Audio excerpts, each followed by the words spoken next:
Good afternoon. We're back with another episode of the Lord of the Rings LCG Progression Series. And today we're going to be talking about deck building, specifically about choosing attachments and events for a deck. So in the previous two episodes of this mini-series, we talked about choosing heroes and then choosing allies. So I'm going to go over 3 different decks I've built and how I chose the attachments and events that would be included in those decks.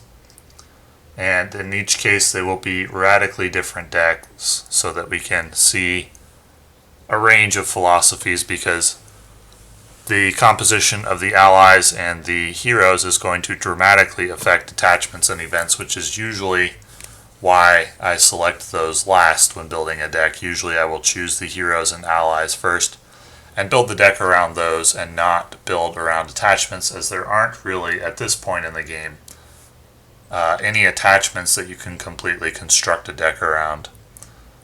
So I build around the heroes and the allies, and the attachments and events I view as supporting cards. So the first deck I'm going to look at is a deck I used in Voyage Across Belagare.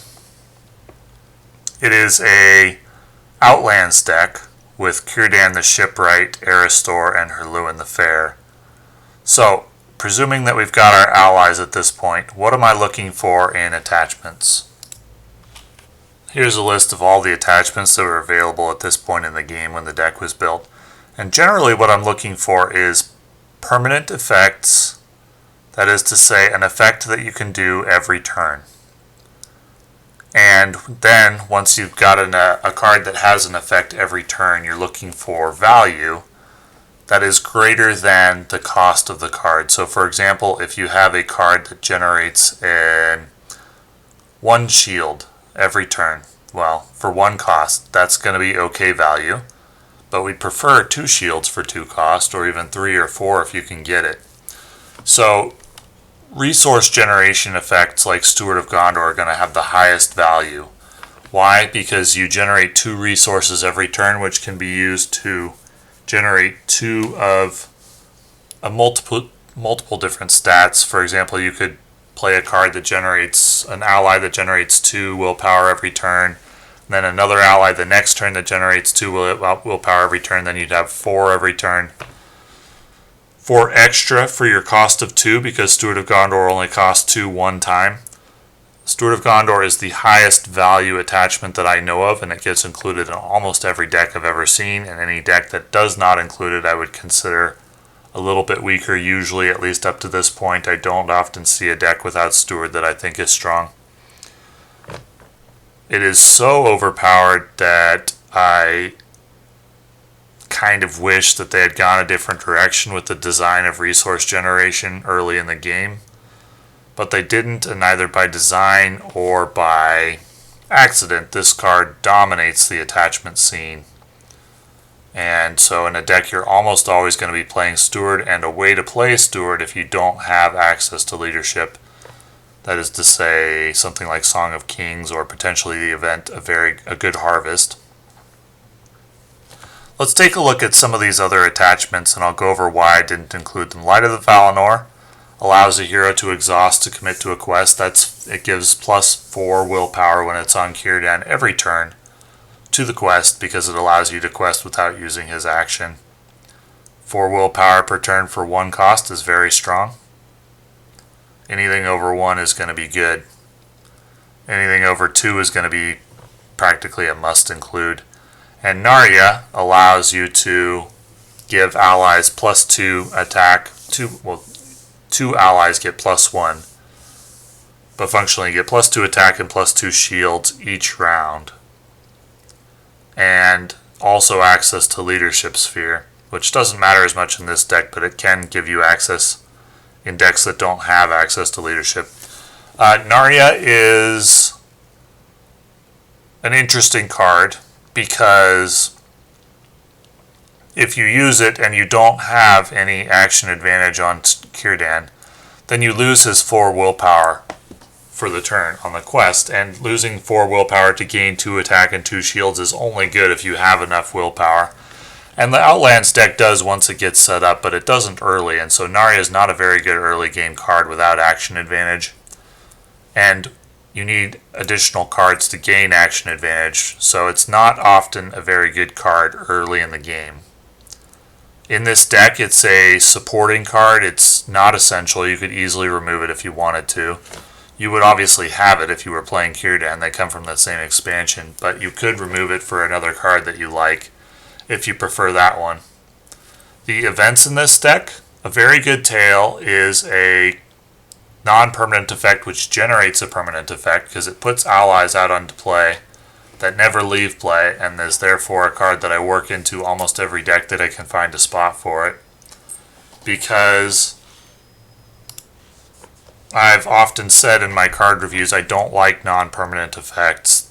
That is, cards that only have an effect one time and then never again. They have to do something very strong or fill in a very important role in order for me to consider such a card. A very good tail is an exception because it generates permanent effects. It generates allies that stay on the table. There are only, at this point, off the top of my head, 2 events that do this. One is Timely Aid, which is a secrecy card, and one is Very Good Tail. If there are any more, they're slipping my mind at the moment. But it's not common for a non-permanent effect, an event, to generate a permanent effect. But a Very Good Tail is one of those cards, and so I always try to get it into a deck if it makes sense at all to do it. That is, if I have access to leadership and can reasonably expect to get out 2 allies or more in a short amount of time. The other events in the deck fulfill niche roles. Elrond's Council lowers threat. You can't get good threat reduction from allies or from attachments. Events are the only type that can really do that effectively. At least in large numbers. You have some limited amounts that you can get from some allies, such as Elfhelm or Galadriel's Handmaiden, but it's usually just one at a time. If you want more than one at a time, you have to use an event. And so, unless there's a card that's slipping my mind, but it's likely to be a niche card. So Elrond's Council is a non-permanent effect that I'm playing because you cannot get this effect, which is needed, threat reduction. You cannot get that from an ally or an attachment, or really a hero, and therefore it has to come from an event. But I never am super happy to draw Elrond's Council, except in a rare instance where I'm really running up against the threat threshold. Gaining strength is an accelerator. Its specific role in this deck is to overcome the weakness of Outlands, which is that it's slow to get rolling. Men of the West is a card that you use because Círdan discards cards. You draw 2 with Círdan each round and you discard 1, and that introduces the possibility that you're going to have to discard an Outlands card, which you really need. And Men of the West is there to get those cards back, and Will of the West for the same reason. Though I don't know that you need both of those in this deck. That may be too much. But let's talk about some of the other attachments that are available and why I did not run them in this deck. I have noticed, looking at decks on RingsDB, that my decks are often lighter on attachments than other decks. Even other decks that are very similar to mine. I usually run heavier on allies and lighter on attachments or events relative to other decks. So let's talk about some of the attachments that are often included in a Círdan deck. One attachment that I see included a lot is Cloak of Lorien. That is this card here, attached to a Noldor or Sylvan character. Attached character gets +1 shield, +2 shields instead if the active location has the forest trait. So it's most often going to be 1 cost for +1 shields. That's okay. I'm usually not looking for 1 for 1 though, and when it comes to stats I don't consider that adequate. And the reason is because in a very well designed or very powerful deck, 1 for 1 is not going to be that good of a card. When you look at an Aether Swordsman, for example, in the late game you're getting 2 cost for 4 willpower. Faramir, you pay 4 cost, and you get 8, 9, 10 willpower out of him. Forlong, 3 cost for 4 willpower or 4 shields or 4 attack once you get him set up. All the cards in the deck are really designed to do that. with the exception of Envoy of Pelargir and Errand Rider, which are kind of weaker cards and often get sacrificed as chump blockers. Steward of Gondor ends up generating 5, 10, 12, 14 resources over the course of the game for a cost of 2 resources. Narya, I've talked about already, is a little on the weaker side. Light of Valinor generates 4 willpower every turn you play it. So a card like Cloak of Lorien, which only generates 1 shield every round, or 2 if you have an active location, but you can't rely on that because you don't control it unless you're very familiar with the encounter deck and you know it's coming. But typically 1 shield for 1 cost is a lackluster card in a deck that I designed, because all the other cards in the deck, well, what would I remove for Cloak of Lorien?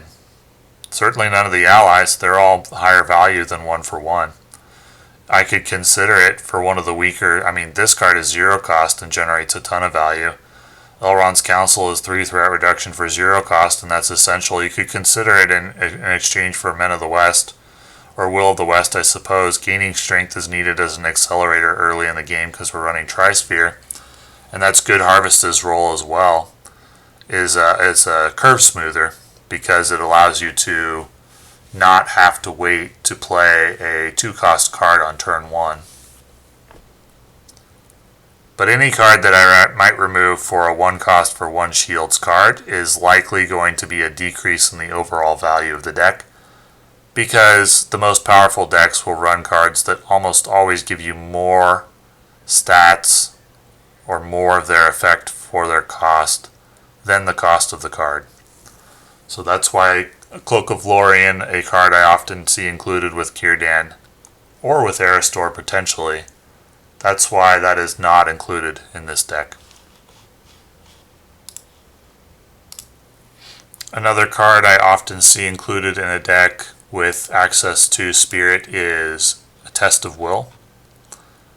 The card which cancels the when revealed effects of a card that was just revealed from the encounter deck for 1 cost. The reason is because I don't like non-permanent effects, and I use them only when they fulfill a role that I can't get anywhere else. And you might think, well, you can't get canceling a when revealed effect from any other card in this deck, so maybe it would be good. In my experience, it's adequate. However, I would rather have a strong ally that can absorb the effects of a when revealed card and then continue to do something else as well. So let's say, for example, you would use a Test of Will to cancel 1 damage to all of your allies. Would I rather take 1 damage on all of my allies, or have a card like Hunter of Lamadon in the deck, or Errand Rider, or Envoy of Pelargir? Well, Errand Rider moves a resource, which helps with the resource curve. It can also absorb an attack from anywhere from 1 damage to 8 or 9 or 10, or there's no upward limit really. So let's say that a when revealed card, a Treachery, would deal 1 damage to all your allies, and you have 8 or 9 allies on the table at that time. And if you have an Onfalos Herdsman out, it would likely not kill any of your allies to absorb the damage from that when revealed effect. And so by simply absorbing the damage, you can then use the card slot on something that will have an effect, a beneficial effect for you every turn. The only reason I would play a Test of Will, the only reason I do play a Test of Will, is if there are Treachery cards in the deck that I cannot reasonably play around that will remove permanent presence from the board. Anytime a Treachery card is going to have a negative effect that doesn't really affect my board state in a permanent way, I don't consider it enough of a bother to include a Test of Will. I'm all about permanent effects in my deck design. It's not the only philosophy that works, it's just the one that works for me, or so far has worked for me. So I care if a Treachery card is removing permanent presence from my board. I care if the cards I play are adding permanent presence to my board. And most treachery cards don't remove permanent presence from the board. They may add permanent presence to the enemy board, but if I've designed a deck well, then my deck is designed to remove permanent presence from the enemy board without destroying my own cards. So let's say a treachery adds an enemy to the staging area. Very common in an encounter deck. Well, in an outlands deck, that's no problem. You tank it with one of your outlands allies that's maybe got 3 or 4 shields. You don't lose anything, and then you kill it. So if I swapped out one of my allies, or Steward of Gondor or Narya, a card that has an effect every turn, in order to add a card that would deal with an effect that is very temporary, I would consider that a net loss. So let's say I swapped out Narya for a Test of Will, and I cancel a treachery card with it that would have added an enemy to the staging area, an enemy that I could have dealt with relatively easily. And now, in exchange for that ability of a Test of Will, it enables me to not have to deal with an ally that would have come out on the board. Now I lose Narya, because it's occupying Narya's card slot. I would consider that a net loss because Narya has a positive effect every round. And a Test of Will only dealt with a temporary effect. Permanent versus temporary. I lost the permanent, I gained the temporary. That's bad. You want to lose the temporary and gain the permanent. At least that's my philosophy when I deck build, and hopefully that makes sense. So the only cards in this deck that would make sense to swap out for a Test of Will are other non-permanent effects. And you could make a case for something like a Men of the West, but that is designed to get back permanent effects from my discard pile should they end up there, due to Aristor or Círdan. And it's same with Will of the West. Aristor discards multiple cards at the end of every round.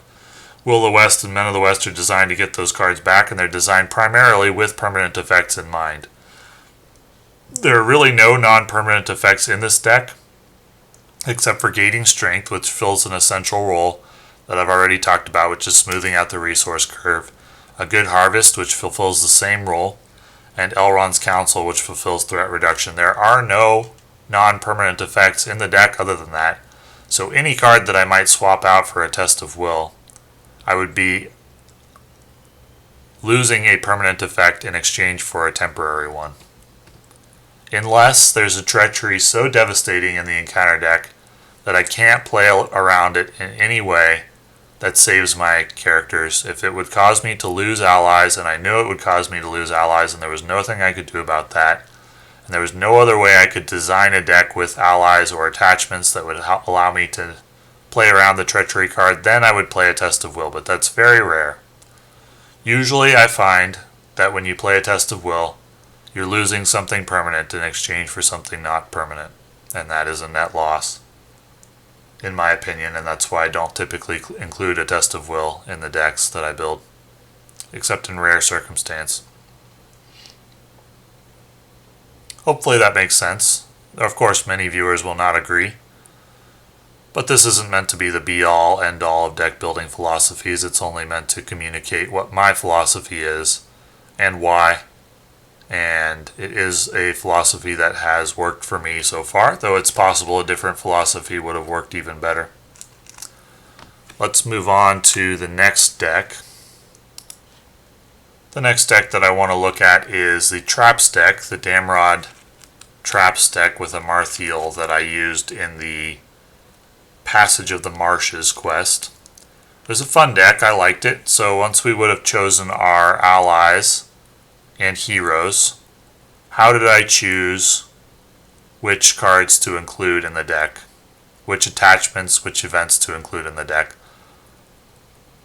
Well, first of all, let's talk about card draw events. These are non-permanent effects. They're cycle cards. Cycle cards are placeholders. They reduce the size of your deck. They increase usage of your resources if you have extra resources. So you play Mithrandir's Advice. It's at its best, a card draw effect is at its best in a situation where you have more resources than you do cards, because it allows you to get more cards out on the table faster. So a card draw effect, it doesn't do anything in terms of impacting the board state immediately, but it can if it allows you to use resources that were otherwise going to waste on permanent effects. So you use the card draw effect to draw more attachments or allies that you can then play using resources. Card draw effects are not very good if you don't have the resources to pay for the cards that you're drawing. But in the event that you do have more resources than you need, which often happens in decks that run Steward of Gondor, card draw effects can help you to accelerate the process of getting more cards into play, increasing your presence on the board. Now, that being said, is this the best use of this card slot? You know, it might not be. Looking at it, it might not be. I chose to build the deck that way. That doesn't mean that this is the final form of the deck or the best version that could ever be.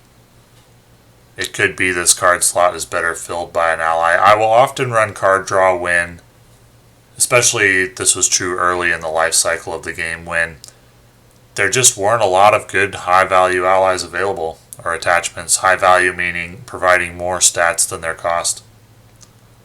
We're limited for much of the game's cycle in terms of what's available, and so you run card draw events a lot when you don't have enough high value cards.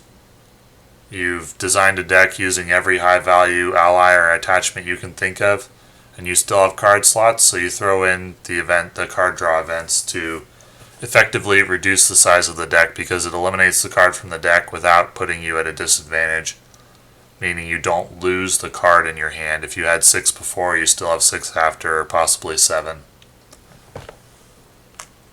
But when you start to have more and more high value allies or attachments available, then you run fewer card draw effects. Except when you find that you have a lot of extra resources and nothing to do with them. So, like 2 usages for card draw, and neither of those usages are particularly good in the early game. So you don't usually want card draw in your opening hand, because you can use it, but you're not going to be able to use the cards that you draw for quite a while. Now, one caveat being, it can help you get to combo cards faster. So if you've got an opening hand, you've got a deck designed around a particular combo, and you've got an opening hand that doesn't give you a combo piece that you desperately need, then you can try to draw to find it. So there's multiple situations where card draw makes sense. But I would say, generally speaking, the further into the life cycle of the game you go, the less you run card draw.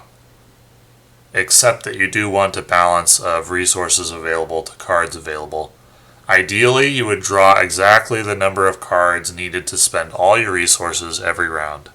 That would be perfect, and that both numbers would be fairly high. It's generating a lot of resources and drawing cards that allow you to spend all those resources for high value every round. That would be a perfect deck. That's the aim.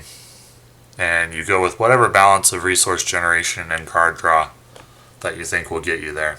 Usually it requires some playtesting to figure out. And you just note, oh, I have a lot of resources right now and nothing to do with them, then perhaps I need more card draw. Or, oh, I have a lot of cards in hand and I don't have resources to play them, so perhaps I need more resource generation. Requires playtesting to find the perfect balance in each deck. Now let's talk about traps. This is a unique situation in which I included a lot of traps which are not permanent effects. They only stay in play until an enemy comes. Because of the hero Damrod, he allows you to draw a card each time a trap is attached, which effectively makes each of these traps placeholders for other cards. In a deck with Damrod, you can consider traps to be placeholders, non-permanent effects that allow you to get to permanent effects faster. Allow you to get set up faster. They're acceleration cards, in addition to having a secondary effect which is helpful, such as the keeping an enemy in staging and reducing threat by 2, or doing some damage, or preventing an enemy from attacking you and enabling the Amarthiel and other Dunedain cards that benefit from having an enemy engage with you. So this is a unique scenario where we're playing a lot of non-permanent effects, and the reason is because Damrod turns them into placeholders. And we've talked about the value of placeholders in the situations where they make sense a bit. Now, this Traps deck is not one that I run very much. It's fun. It's a lot of fun to play. I recommend playing it if you have the cards, or something similar. I don't think this is the best form of this deck. I think there's ones on RingsDB that are better, probably. This was one that I built myself, but I don't think it's the best form of it. But something similar to this is very fun to play, although it's not super strong. And one of the reasons it's not super strong is that placeholders just aren't that good, and once you have cards that are released that are high value, and you have more high value cards than you have slots in the deck, placeholders make less and less sense. Placeholder decks with a lot of placeholders only really make sense earlier in the game's life cycle when there aren't enough high value cards available. So let's take a look at the last deck. This is the deck that I used against the Helm's Deep quest. It is a deck that I've used in a variety of other very difficult to defeat quests, against a variety of difficult to defeat quests. It's a deck that's very heavy on attachments with a focus on establishing a stable board state. A stable board state meaning you have enough actions and buffs available to defend every attack every turn and still attack back and kill something. So we'll talk about each of these card effects and the ways that they add value and why they were chosen for this deck. Asphaloth is a deck that I'll choose an attachment anytime I have Glorfindel and access to the Lore Sphere, because it allows you to place 2 progress every round on a location of your choice. So for your cost of 2, you can end up over the course of a game placing 2 or 4 or 6 or 8 or 10 progress. That's a lot of value for a cost of 2, especially when it allows you to ignore travel effects, because it can place progress on locations in the staging area and clear them without needing to trigger the travel effect, which then adds additional value because you can count the avoidance of the travel effect as additional value. So the value of this card can get quite insane. Far, far more than, like, to compare this card to a card which adds, for example, from the last deck's 1 shield for 1 cost is laughable, because this adds so much more value than that.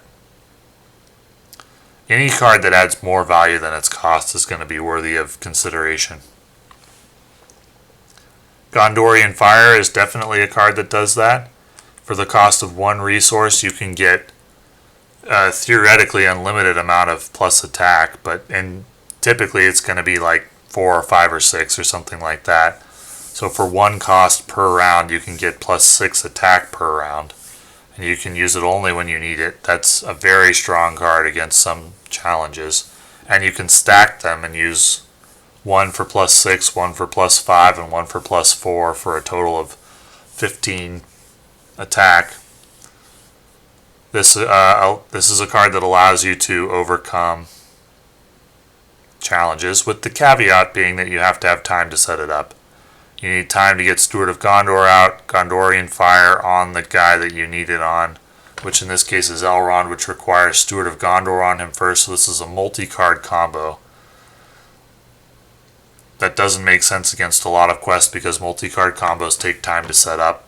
However, it has such a high upside, unlimited in fact, given enough rounds, that it makes sense to set up the combo against quests that are very, very, very difficult to beat otherwise. Because we don't particularly care if we're not going to be able to get the combo set up every game, and are therefore going to lose some games. When you're playing against a difficult quest, you're going to lose some games anyway. In fact, you may lose every game with some decks. So we're looking for any solution to the problem, no matter how inefficient. And multi-card combos are inefficient, but they are also a solution to very, very difficult problems because they have near unlimited upside. And that's the value of Gondorian Fire against high difficulty quests. Gondorian Shield is a card that gives you 2 shields per turn for 0 cost when played on Baragon. That's a high value card, plus 2 more than its cost. For a permanent effect, I consider that high value. Plus 2 is kind of the threshold I'm looking for to consider a card good. Plus 1 is okay, not bad, worthy of consideration, but plus 2 is okay, now I'm including this every time I can. So I'll include Gondorian Shield in every single deck where I have Baragon because it's a plus 2 permanent effect. Light of Eleanor we talked about before. Miravor gives action advantage for a relatively high cost, a cost of 1, and you don't get to draw a card if you want to do it every turn. However, when you combine it with Gondorian Fire or Gondorian Shield, it becomes much, much better because it gives you a second use of a near unlimited effect, which makes this a near unlimited effect card when used in combo with one of the other cards in the deck. However, the fact that it needs to be used in combo in order to be good makes it bad in most situations, but we use it in these high upside decks where they're very, very difficult to defeat, and therefore high upside but inconsistent doesn't matter as much. Song of Kings is just there to play Steward of Gondor. I try to include Steward of Gondor in practically every deck. In particular, I need it for this one because Gondorian Fire is designed to go on Elrond. The deck is designed to put Gondorian Fire on Elrond, and you need him to be Gondor for that. Unexpected Courage is also designed to be used in combination with the near unlimited upside card, Gondorian Fire, which converts Unexpected Courage from a card that's not bad to a card with near unlimited upside when used in combo, with the same caveat as other combo cards. And Vilya is a card which you can get enormous value out of because you get to play a card for free every round. And that's for 2 cost, and that adds up over the game to a lot of value. Similar to when we talked about Asphaloth. High value card. Anytime you can get more than 2 more than the cost. So if it's a cost 2 card, if you can get 4 value or more, then you're looking at a very strong card, and you don't have to look very hard at Vilya to know that it's not difficult at all to get 4 cost. In fact, Vilya may be, next to Steward of Gondor, the highest value card in the game. Steward of Gondor seeing play in more decks because of its ease of use. Vilya requires you to set it up to take full advantage of its value with the Maldris Stargazer, and you have to play it on Elrond, where Steward can go on almost any deck. So this is a unique situation where we're playing inefficient attachments because they combo with hyper-efficient attachments. And that is slow to set up, but with extremely high upside. And extremely high upside is something that's needed to beat very difficult quests. Talking about attachments and events is probably the most subjective of the videos that I've done. And I hope it makes sense why I don't like non-permanent effects generally. What the philosophy is on choosing attachments and events. I would say if you want a rule of thumb, if the attachment gives you more than 2 more than its cost every round, it's worthy of inclusion in nearly every deck where it makes sense. If you're going to pay 2 costs to get 4 willpower, it's worthy of inclusion in nearly every deck that you can have access to that sphere. If you're going to get 2 shields for 0 cost, it's worthy of inclusion in nearly every deck. When it comes to combos, now that's harder to judge. It depends on the quest that you're facing. If you can set it up, combos with near unlimited upside are great. It's not that often that you can set them up. Usually they're inefficient to set up. They take some time because you have to draw all the cards in the right combination.